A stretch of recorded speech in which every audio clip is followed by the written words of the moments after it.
माँ जी, ये towel use करने के बाद आपने यहीं रख दिया। अरे इसे सही जगह रख देती तो क्या हो जाता। आपको पता है ना हमें कितने काम होते हैं घर के अंदर। अरे बहू, मैं उसे रखना भूल गई तो कौन सी बड़ी बात हो गई। तुम तो ऐसे बोल रही हो जैसे मैं सास नहीं बल्कि तुम सास हो। माँ जी, सारा दिन काम करते करते मैं थक जाती हूँ। आपको तो कुछ दिखाई नहीं देता। देखिए, अब बहुत हुआ। अब मेरे दोनों देवर की शादी कर दीजिए। आखिर इस घर में देवरानी आएंगी तभी तो मुझे थोड़ी सी राहत मिलेगी। बहू, तूने बात तो बिल्कुल सही कही है। दोनों बेटे जवान हो रहे हैं और उनकी शादी का समय है। मुझे उनकी शादी करवा देनी चाहिए। अरे माँ जी, अगर दोनों की शादी हमारे साथ करवा दी होती तो आज तो दो देवरानी के ऊपर राज कर रहे होते हम, राज। सुनीता के इतने कहने के बाद सुजाता उसकी बातों को सुनकर हंसने लगती है, लेकिन उसे आगे का कुछ पता नहीं था, क्योंकि सुनीता हकीकत में अपनी देवरानियों के ऊपर हुक्म चलाना और उनके ऊपर राज करने का सोच रही थी। बहुत जल्द सुजाता अपने दोनों बेटों के लिए लड़कियां ढूंढ लेती है। पंडित जी, अगर आपने लड़कियां दिखाई हैं तो मैं इतना अच्छे से जानती हूँ कि वो लड़कियां सुलझी हुई, समझदार और अच्छे घर की ही होंगी। अरे चिंता मत करो बहन, बहुत अच्छे घर से हैं रिश्ते, एक बार रिश्ता करके तो देखो।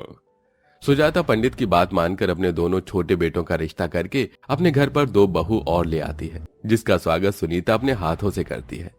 अरे आओ आओ देवरानी जी, आओ, तुम्हारा इस घर में स्वागत है। अब हुई ना मैं इस घर की जेठानी। सुनीता बहुत ही प्यार से सबसे पहले अपनी देवरानियों का स्वागत करती है। अपनी जेठानी का इतना अच्छा बर्ताव देखकर हेमा और मेघा दोनों बहुत खुश होती हैं। बड़ी बहन जैसी जेठानी मिल रही है हमें। सबसे बड़ी बात तो यही है कि मैं बहुत खुश हूँ जेठानी जी। और मेघा, तुम बताओ, तुम्हें कैसा लगा अपनी ससुराल में आकर। मुझे भी बहुत अच्छा लग रहा है। यहाँ मानो जैसे मेरी ख्वाहिश पूरी हो गई। इतनी अच्छी सास और जेठानी जो मिली है। हम तो हैं ही अच्छे। शुरुआत में तो सब हमें बहुत अच्छा कह देते हैं, लेकिन बाद में हम उन्हें कांटों की तरह चुभने लगते हैं। जेठानी जी, आप क्या कह रही हो? मुझे समझ ही नहीं आ रहा। हाँ जेठानी जी, कौन है जिसकी नजरों में आप कांटों की तरह चुभती हो? ये तो बात की बात है। खैर छोड़ो, अब तुम इस घर में आ गई हो तो मेरी आधी से ज्यादा चिंता खत्म हो जाएगी। तुम दोनों मिलकर घर को संभालोगे और मैं तुम्हारे आगे के लिए इस काबिल तुम्हें बनाऊंगी। हम तीनों बहनों की तरह पूरे घर को संभाल लेंगे जेठानी जी। ये सुनकर सुनीता मन में सोचती है, हाँ हाँ, जितने ख्वाब देखने हैं देख लो। आगे तुम्हें पता चलेगा धीरे धीरे कि देवरानी बनने का क्या नतीजा होता है। सुनीता अगले ही दिन से सुबह के 4 बजे देवरानियों को उठा देती है। वो उनके कमरों के बाहर जोर जोर से दरवाजा पीटने पहुंच जाती है। अरे अरे, अभी तक सो रही हो? ओहो, आज तो तुम्हारा ससुराल में पहला दिन है और पहली रसोई की रस्म भी तो करनी बाकी है। अभी तक सोती रहोगी तो बाकी के काम कैसे होंगे? सुनीता जब तक मेघा और हेमा नींद से जाग नहीं जाती तब तक उनका दरवाजा पीटती ही रहती है। हे भगवान, अभी तो सुबह के 4 ही बजे हैं और जेठानी जी इतनी जल्दी आ गई हमें उठाने के लिए। इन्होंने तो नींद भी पूरी नहीं करनी दी।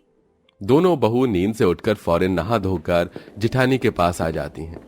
बताइए जेठानी जी, हमें क्या करना है? तभी सुनीता एक लंबी सी लिस्ट निकालती है और अपनी देवरानियों को थमा देती है।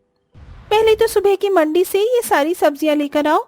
इसके बाद जो जो डिशेस मैंने इसमें लिखी हैं, अपनी पहली रसोई की रस्म में वही बनाना। और हाँ, स्वाद का ज्यादा अच्छे से ख्याल रखना, कुछ भी ऊपर नीचे नहीं होना चाहिए। उन्हें ऐसा लगता है जैसे उन्हें कोई टास्क दे दिया गया हो। वो दोनों फौरन सब्जी मंडी जाती हैं और सब्जियां लाकर अपनी पहली रसोई की रस्म का खाना बनाती हैं और उसके बाद वो उसे खाने की टेबल पर लगा देती हैं। सुबह 8 बजे तक जब सुजाता अपने कमरे से उठकर आती है तो वो खाने की टेबल को इतने सारे पकवानों से सजा धजा देखकर हैरान रह जाती है। हे भगवान, इतने सारे पकवान! यकीन नहीं होता सुनीता बहू, आज कौन सा भूत सवार हो गया है तुम्हारे ऊपर जो तुमने इतनी मेहनत कर ली। माँ जी, मेहनत करी नहीं, करवाई गई है अपनी देवरानियों से। अब आपको तो किसी चीज की चिंता ही नहीं है। मैंने सोचा मैं ही इन्हें अभी से सिखाना शुरू कर दूं कि जिम्मेदारियां कैसे उठाई जाती हैं। ये तो अभी शुरुआत है और ये उनकी पहली रसोई की रस्म है। अरे पहले दिन पर इतना सारा खाना बनवाने की क्या जरूरत थी? बेचारी अभी अभी तो आई ही है।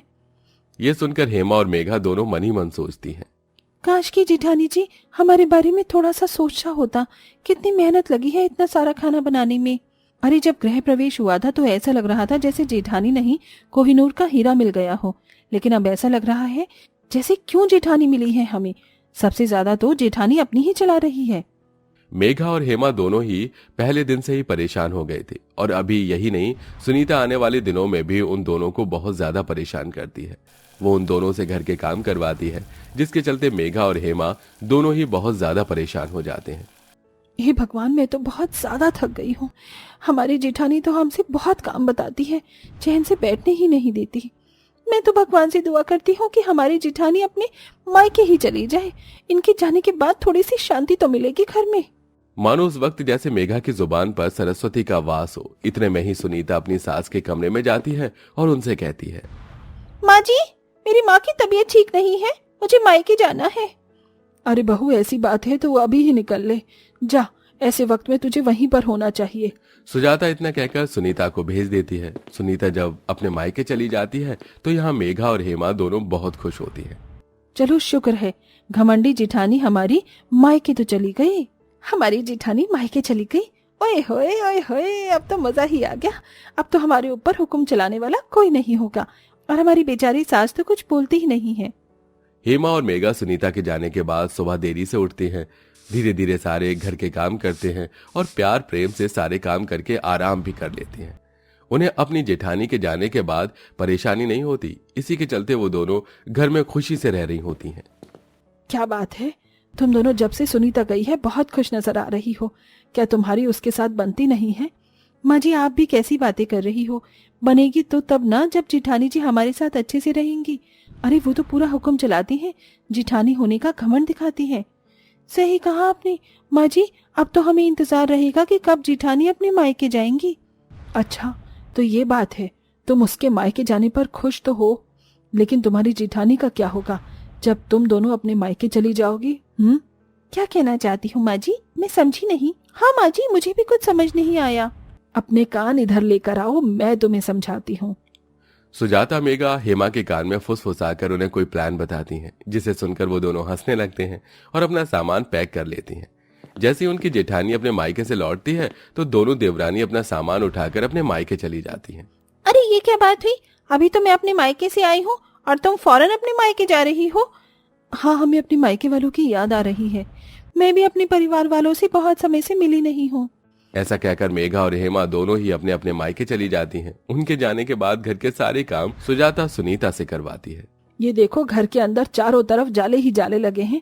ये किचन कितने महीने से साफ नहीं हुआ है, ये बता दो। और इस सोफे में कितनी धूल मिट्टी है, दिखाई देती है तुम्हें या नहीं? माँ जी, आपको क्या हो गया है? पहले तो आपने इस तरह का बर्ताव कभी नहीं किया मेरे साथ। पहले जरूरत नहीं थी, लेकिन अब जरूरत है। अब तुम्हें जो मैं कहती हूँ वो सब करना होगा। जितना भी मैंने तुम्हें काम बताया है वो आज के आज ही खत्म हो जाना चाहिए। सुजाता इतना कहकर अपने कमरे में चली जाती है। अपने कमरे में जाने के बाद आराम से सो जाती है और इधर सुनीता अपनी सास की बात सुनकर रोती रोती घर के सारे काम करती है। पता नहीं क्या हो गया है माँ जी को। आज से पहले कभी उन्होंने इतनी ऊंची आवाज में इतना तेज चिल्लाकर मुझसे कभी बात नहीं की। बिल्कुल ऐसी बातें कर रही है उन्होंने मुझे, जैसे अपनी देवरानियों से मैं करती हूँ। ये कहते ही सुनीता अपने आप सब कुछ समझ जाती है। अच्छा, अब मुझे समझ आया कि माँ जी ने मेरे साथ ऐसा क्यों किया। अकेले घर के इतने सारे काम करके एक ही दिन में एक तो सुनीता बहुत ज्यादा थक जाती है और ऊपर से उसे आखिर में समझ आ जाता है कि उसके साथ में ऐसा क्यों किया जा रहा है। इसी के चलते वो अपनी सास के कमरे में जाती है और उनसे कहती है, माँ जी, मुझे समझ आ गया है कि आपने आज मुझे ऐसी बात क्यों कही, क्योंकि मैं अपनी देवरानियों के साथ ऐसा ही करती हूँ। उन्हें घमंड दिखाती हूँ अपने ओहदे का, जो कि मुझे नहीं दिखाना चाहिए था। लेकिन आज के बाद मैं उनके साथ अच्छा बर्ताव करूंगी, मैं आपसे वादा करती हूँ।